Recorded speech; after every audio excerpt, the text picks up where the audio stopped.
Good evening बच्चों।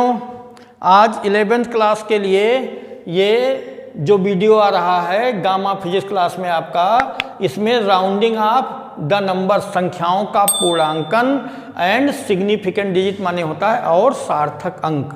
तो संख्याओं का पूर्णांकन आपको आता भी होगा, फिर भी हम समझा रहे हैं क्योंकि कुछ ऐसी टेक्निकल चीज़ें होती हैं जो कंपटीशन में पूछी जाती हैं। एग्जैक्टली उतना ही बच्चे को नहीं आता, बाकी तो सब आता है, अभी बता रहे हैं। देखिए, संख्याओं के पूर्णांकन में राउंड ऑफ करने में अगर जिस नंबर को हमें छोड़ना है वो 5 से ज़्यादा है तो उसके पहले वाली नंबर में 1 जुड़ जाएगा, और अगर वो 5 से कम है तो उसके पहले वाली नंबर पर कोई फर्क नहीं पड़ेगा, संख्या ऐसे ही छोड़ दी जाएगी। जैसे उदाहरण देंगे आप समझ पाएंगे। ये लिखा है मान लो 12.769 और ये लिखा है 12.763 ये लिखा है। इसमें हम दशमलव के बाद 2 अंक तक पूर्णांकन करने जा रहे हैं। ये 5 से ज़्यादा है तो इसको जब छोड़ेंगे तो 12.77 हो जाएगा। ये 5 से कम है तो इसको छोड़ने पर 12.76 ही रह जाएगा। 3 छूट गया लेकिन इस पर कोई असर नहीं आया। तो 5 से ज़्यादा है और 5 से कम है, इसमें कोई डाउट नहीं है, इसको आप बढ़िया से जानते हैं। लेकिन जब 5 है तभी की दिक्कत आई है। बहुत सारे बच्चे जानते भी होंगे लेकिन जो नहीं जानते हैं ध्यान दें, क्योंकि अगर पूछा जाता है तो 5 वाला ही पूछा जाता है कि जब 5 है तो क्या होगा। एग्जाम्पल देते हैं।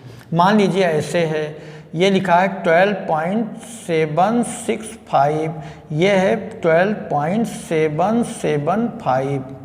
यहाँ राउंड ऑफ करने में इस लास्ट डिजिट का अर्थात 5 को हमें छोड़ना है। अब जब 5 को छोड़ना हो तभी विचार करो बेटे। 5 को छोड़ते समय उसके पहले वाली नंबर पर विचार करते हैं। 5 को छोड़ते समय उसके पहले नंबर कौन सी है? 6। ये 6 इवन है कि ऑड है, सम है कि विषम है? ये सम है। अगर 5 को छोड़ते समय उसके पहले वाली संख्या सम है तो 5 हट जाएगा, उसके पहले वाली संख्या पर कोई प्रभाव नहीं पड़ेगा, तो 12.76 रह गया। ठीक है। लेकिन अगर 5 को छोड़ते समय उसके पहले वाली संख्या विषम है, ये 7 विषम है ना, तो इसमें एक और ऐड हो जाएगा। क्या आ जाएगा? 12.78। बस ये ध्यान रखना है। 5 को छोड़ते समय ही विचार करना है। अगर उसके पहले वाली संख्या सम है तो 5 छूट जाएगा, उस पर कोई प्रभाव नहीं पड़ेगा। लेकिन अगर 5 को छोड़ते समय उसके पहले विषम संख्या है तो 1 जुड़ जाएगा। तो राशियों का पूर्णांकन आपको आता है ठीक से। पूर्णांकन समझ में आ गया। अब देखिए सार्थक अंक क्या होते हैं? सार्थक अंक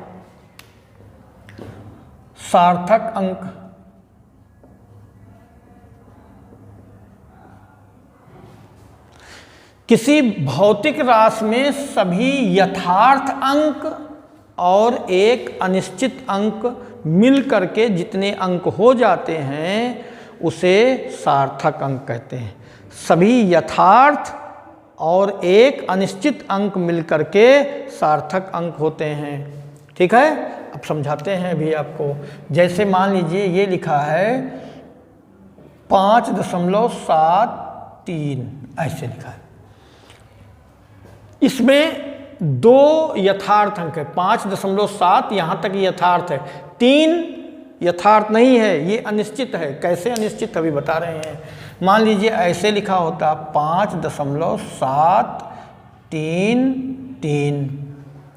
इसका हम पूर्णांकन करते, राउंड ऑफ करते 2 अंक तक, तो क्या आ जाता? 5.73, यही तो आ जाता।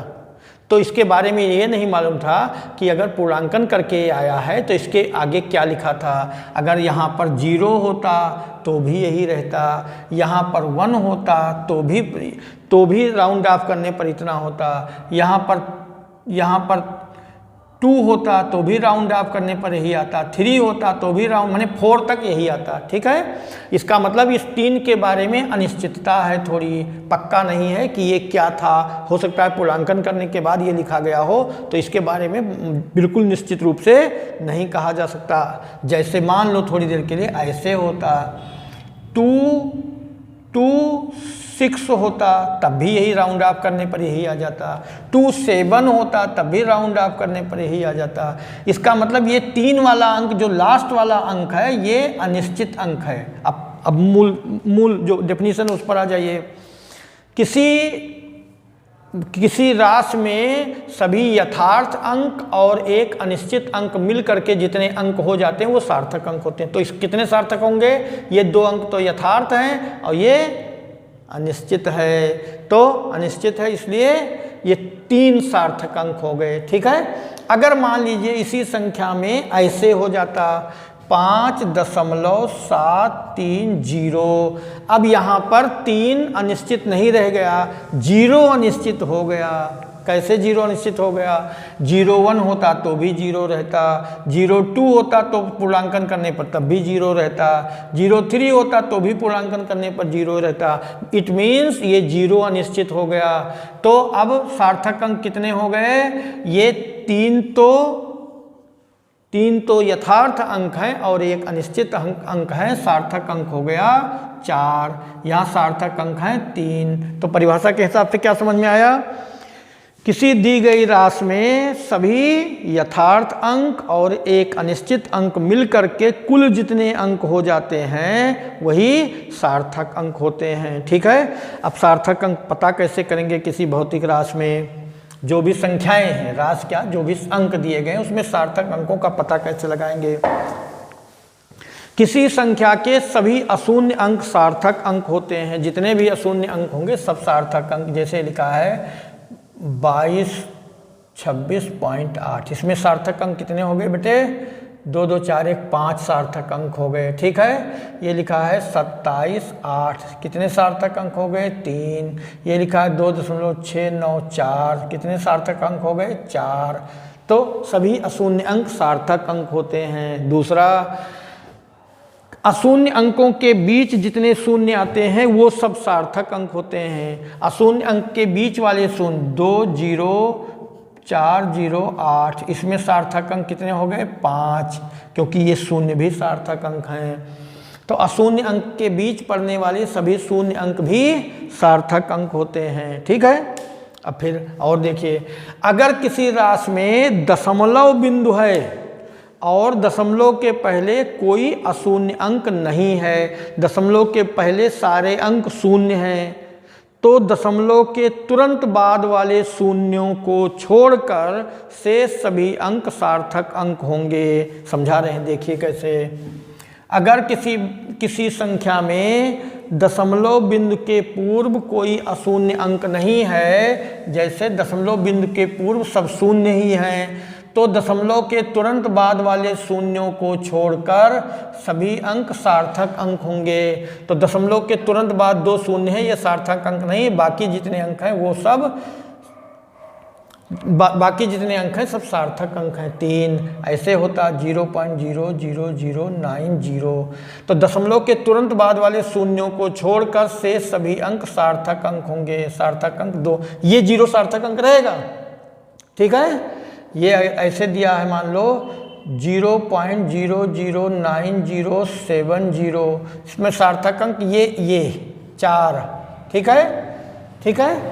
हाँ, 10 की घात लगा देने पर सार्थक अंक पर कोई प्रभाव नहीं पड़ता। जैसे यही संख्या अगर ऐसे लिख दी जाए, इस संख्या को देखो बेटे, ये लिखा है 8.79 × 10⁻³ वैज्ञानिक दृष्टि से लिख दिया, सार्थक अंक यही रहेगा। इसका कोई 10 की घात का सार्थक अंक पर कोई प्रभाव नहीं पड़ता। तो सार्थक अंक 3 थे, सार्थक अंक 3 अब भी हैं। यहाँ पर देखिए ये 9.0 × 10⁻⁻⁴, सार्थक अंक 2 ही रह गए, यहाँ भी 2 ही है। ठीक है। तो 10 की घात लगा देने पर सार्थक अंक पर कोई प्रभाव नहीं पड़ता। अब एक बात और जरा सा ध्यान देकर समझिए, ये लिखा है 200 इतना, इसमें सार्थक अंक कितने हैं? सार्थक अंकों की संख्या 4।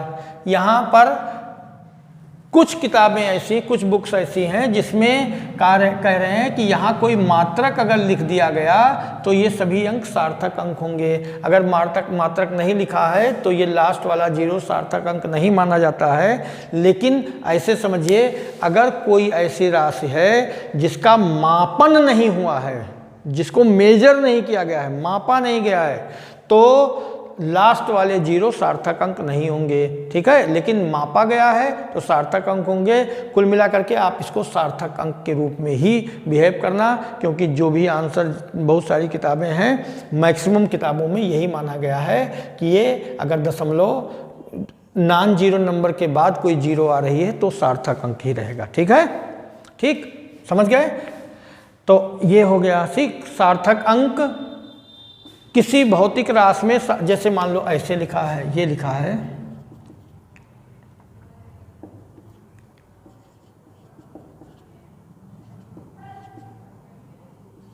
इसमें सार्थक अंक 4 है, इसमें सार्थक अंक 3 है। यद्यपि ऐसे देखा जाए तो जो मानिए वही मानिए भी लिखा है, लेकिन इसमें सार्थक अंक 3 है, 3 ही अंक सार्थक अंक है ना, तो 6 अनिश्चित है। 6 के बारे में नहीं कहा जा सकता कि ये 5 9 था, 5 8 था, 5 7 था, तब जाकर 6 हो गया। लेकिन यहाँ 6 निश्चित है, इसलिए ये माप ज़्यादा शुद्ध है, ये माप कम शुद्ध है। अर्थात किसी राशि में, किसी संख्या में, किसी माप में सार्थक अंक जितने ज़्यादा होंगे, मापन उतना ही अधिक शुद्ध होगा, मापन उतना ही अधिक यथार्थ होगा। ज़्यादा सार्थक अंक ज़्यादा यथार्थता, कम सार्थक अंक कम यथार्थता, ठीक है। अब जोड़ना घटाना बताएंगे। सार्थक अंक की दृष्टि से जोड़ना घटाना कैसे होगा, सार्थक अंकों की दृष्टि से कैसे जोड़ा या घटाया जाएगा, ठीक है। सार्थक अंकों की दृष्टि से जोड़ना या घटाना कैसे करेंगे, ठीक से समझिए।